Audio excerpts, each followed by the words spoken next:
Hello and welcome to this practice, which is all about celebrating the small. Small is and can be beautiful. How am I applying that to the yoga mat and to life? Well, not always, that sentence is not going to make sense. Let's try again. In life, not everything great and brilliant and successful and transformational and powerful needs to be big and demonstrative. Sometimes that's not the way we're built, and sometimes that's not always the way we feel.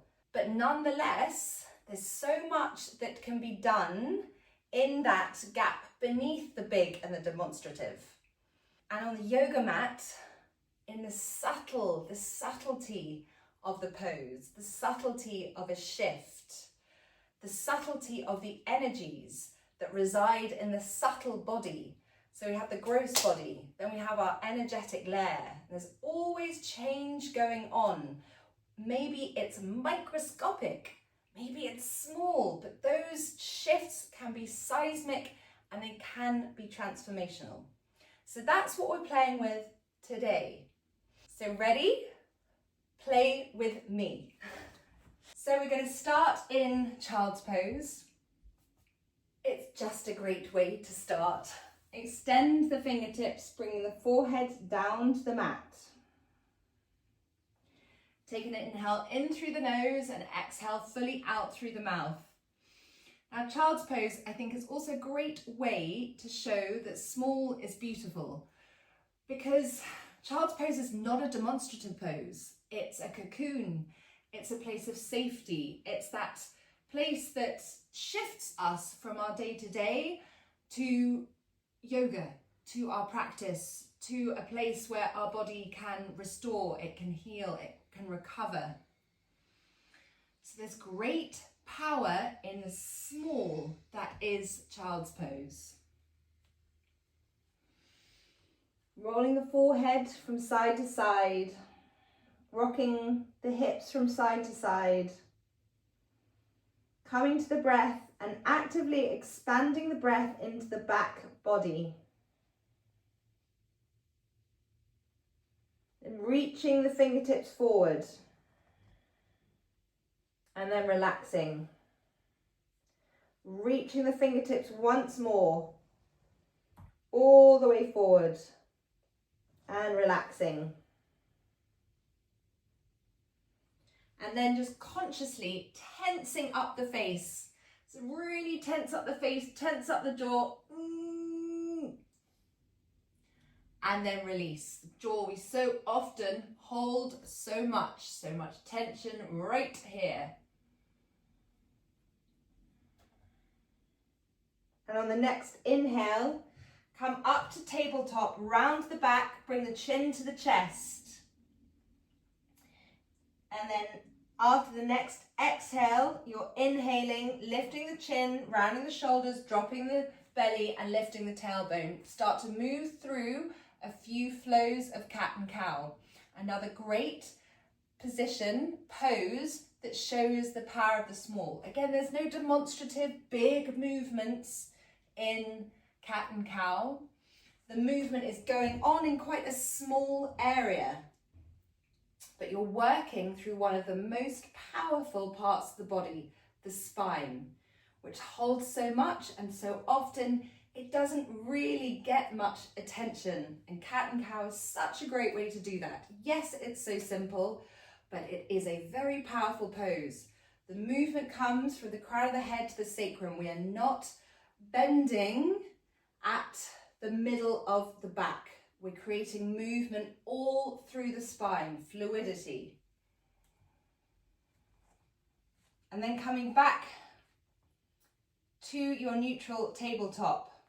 Support your back, so engaging the core, extending the left fingertips up, reaching and release down, the right fingertips up. And just being intentional here. Yes, it's a very simple pose, but extend away from the wrists, engage the core and springboard the arms up so that you're not dumping down. It'd be so easy just to lift your arm up and go, And that's not going to do anything. Whereas if you bring stability into your core, working into the glutes, this pose is transformed. Springboarding the fingertips up, you're opening the chest and releasing down. One more either side. Tucking the toes under and coming up into your downward dog. And be playful with your downward dog. Move in whatever way feels good for you, bending and straightening one leg and then the other, or really bending the knees, giving the head a good shake. Extending away from the wrists.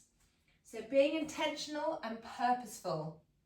This is a great practice to come to if you're feeling a bit out of body, a bit disconnected, a bit lost, a bit, just loads going on and I don't know where I'm going. Any practice where you are really focusing in and being intentional will really support you to come back to your compass point and find purpose once again. Take a deep inhale in through the nose and exhale fully out through the mouth to the end of the exhale.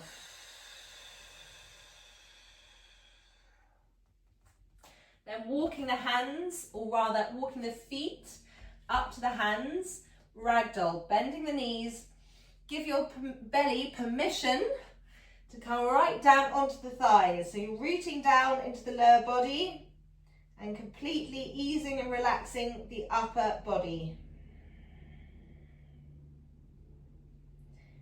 Releasing the hands down onto the mat, slowly peeling away, all the way up.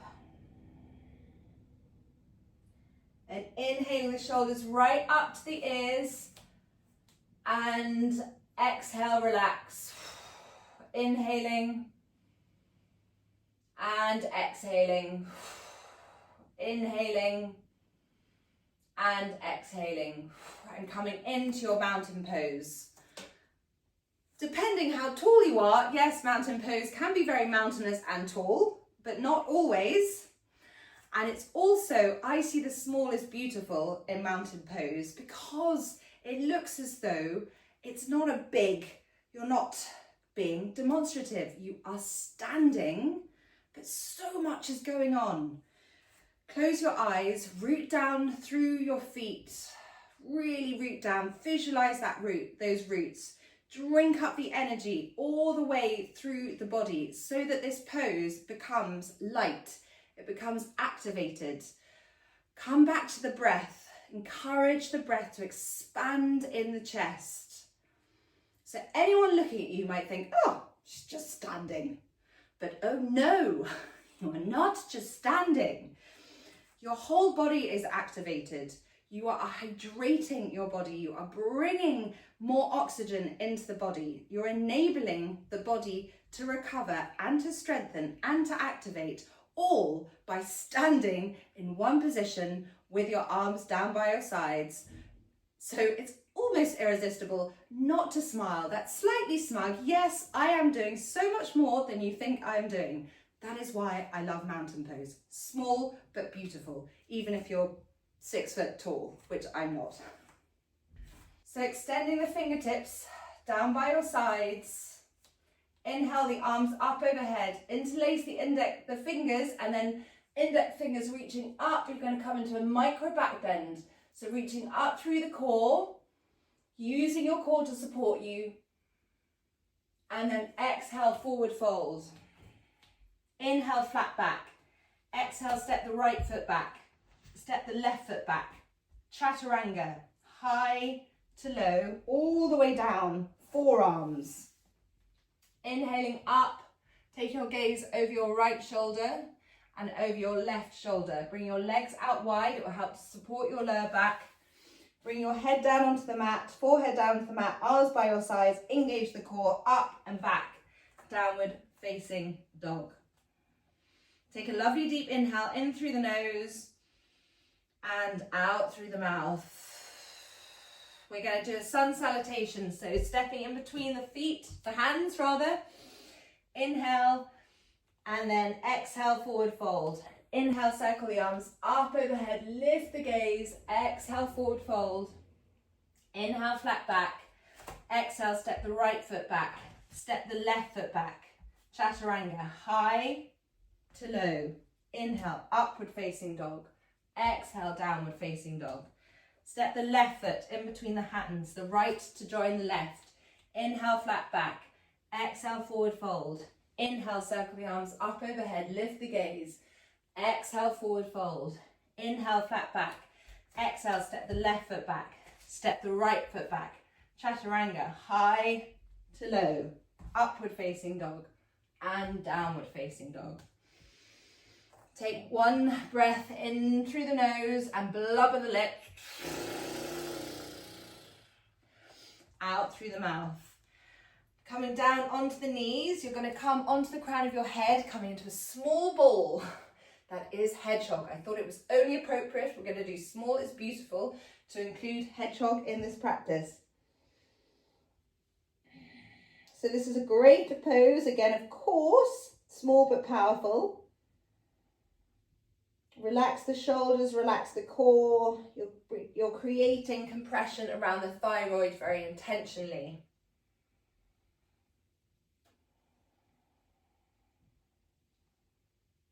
And inhaling up onto the knees, you're going to transition into camel. Either hands, lower back, elbows in, reaching up through the core and extend back. Or circling one arm up and back, grabbing onto the ankles, reaching up and back and releasing the breath.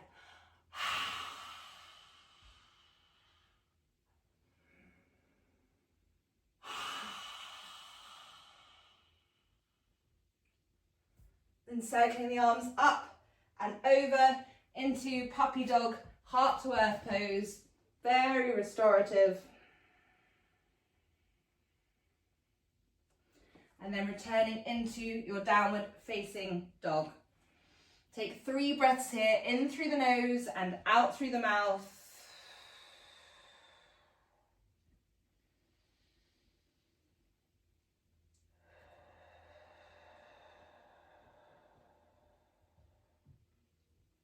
Then you're going to step the right foot forward, the left foot forward. Inhale, flat back. Exhale, forward fold. Inhale, circle the arms up overhead, lift the gaze. Bring the feet mat width apart, point the toes upwards, lowering down into squat. Lifting the chest up, rooting the tailbone down. And then dropping down onto your sit bones. Extending the arms up, and you're going to fold forward. So small but beautiful here is the small shifts that come tuning in as you listen to the body, because the ego can take over and go, I'm going to get my hands right round my feet. Not always the way. We are all built differently, and we might be very tight for a variety of reasons, but where we land is where we're supposed to land, and slowly with the breath, maybe small, subtle movements can be transformational. So you're stretching forward from your lower back. So you're reaching and then folding rather than folding straight away.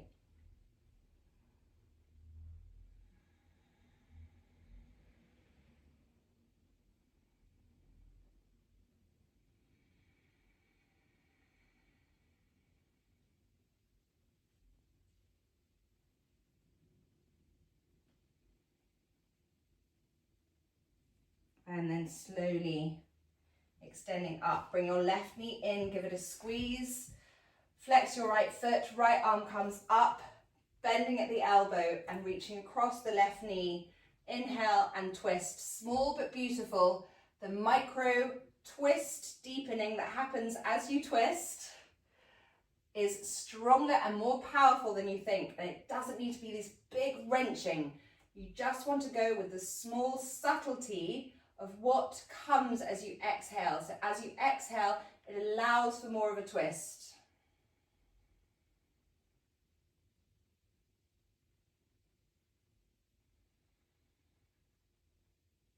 And then release and counter twist. And then switch legs. Bringing the left arm up this time, across the right knee.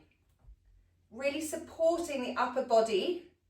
And then inhale, exhale, twist.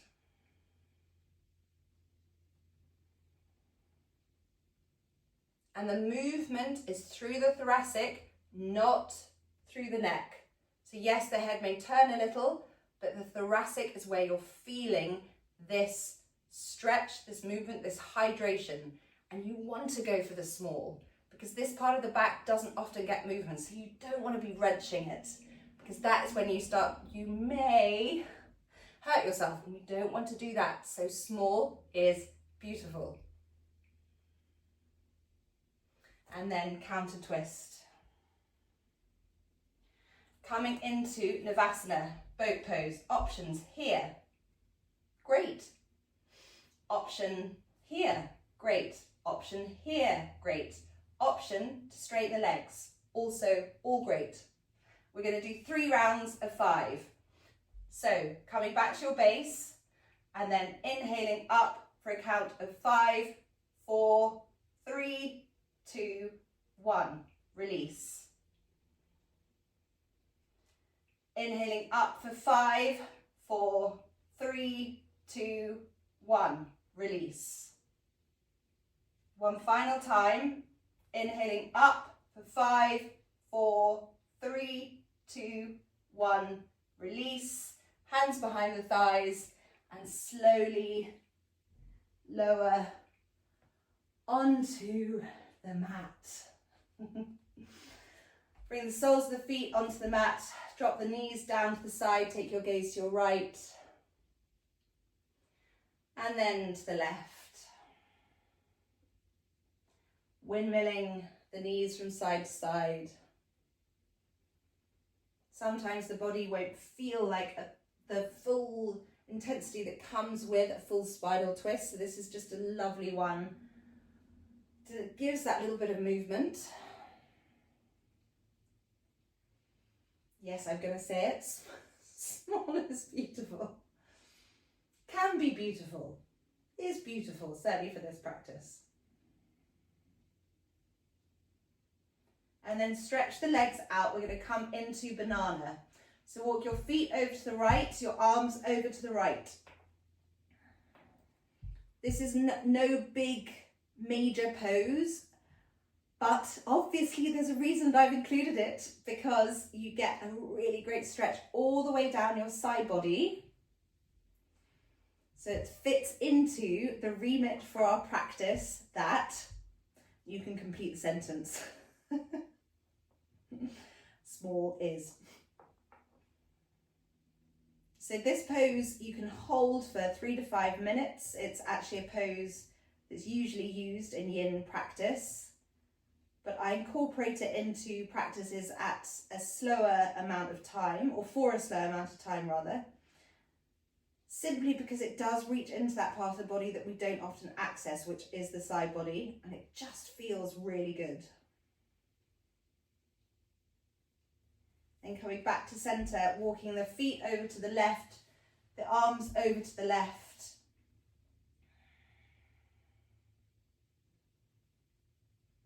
It's a great way to slow the body down as well ahead of Shavasana.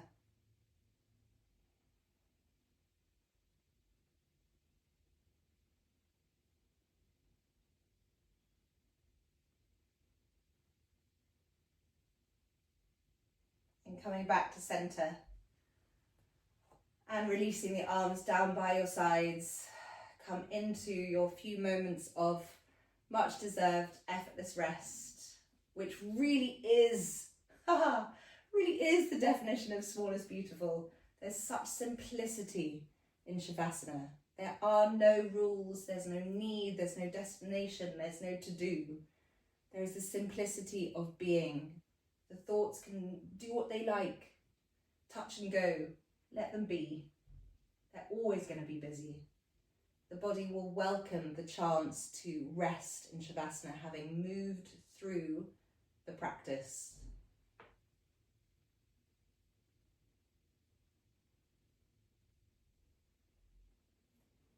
it's the best gift you can give to self, is time in effortless rest.